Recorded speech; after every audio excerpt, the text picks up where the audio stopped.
Like Nat Edwards talking about how intimidated they feel in the outer. Yeah, and we don't want that. But do you think that it's been directed by the AFL, or do you think that what Marvel Stadium people did at the weekend was something that went ahead without the knowledge of the AFL? The AFL Integrity Department are all over this. They've been interviewing the people who call people the green maggot and the bald-headed flog, so the AFL can't pass this over to Etihad Stadium. They own Etihad Stadium, so they're involved absolutely, and clearly today the penny's dropped and they're apologising. Joffa will get his apology.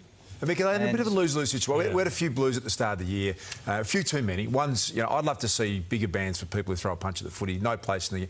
So if the AFL don't react, we say, what are you doing about crowd violence? What are you doing about... So they proactively go, and maybe they've just overcooked it a little bit. Just a little bit, you reckon? I think it wasn't a great look. And if you come back and say, hey, you know what, we are going to pull it back. I know that there is a Disney aspect to Marvel Stadium now. And it was a horror movie. Then, well, you walk in the door there and they are trying to get the Disney... I find behavioural awareness officers. But that's part of around like secret police, telling fans to keep the noise down. Hey, look at you smelling your drink bottle to see if it's got alcohol in it. Give someone a fluoro vest and all of a sudden they think they've got a little bit more power, Tim.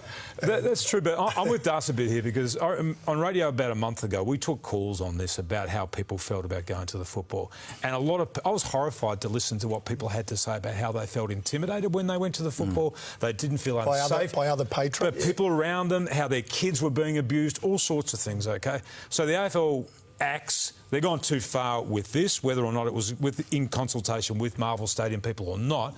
Now they've got to pull it back. But there are still a lot of people out there, Michael, who are unhappy with the way people are behaving around them. But on Friday, we were told by the CEO of the AFL that nothing had changed. That's true. No, that's true. I'm not excusing that. But let's not get caught up in that part and not address the issue about people actually going to the game and feeling unsafe at the football.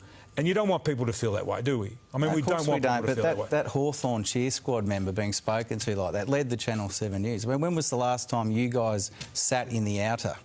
Well, no, I haven't. But that's why we defer to people who do sit in the out and say, OK, what's your experience like? Well, no, but other people have said. I know some people are angry about that, but then there are as many people angry about the way that other people conduct themselves around them at the football. So we've got to strike a balance here. I'm not sure exactly what the balance is. I'm not quite sure what the answer is, but we need to still address this issue about people going to football. The balance is common sense. You go to the football, cheer as loud as you can, have as much fun as you like, but don't abuse people, don't carry on. We all know the difference. And the backstory to some of those people is that they've been handed penalty notices by police. It's not as clear as it looks on the surface. People are behaving inappropriately that have reported otherwise. Behave properly. If you get in a fight, out for life. No problem. Send a message to that, but the AFL will pull it back. Fans need to pull it back a touch as well. Roar your lungs out. Just don't abuse anybody. Fair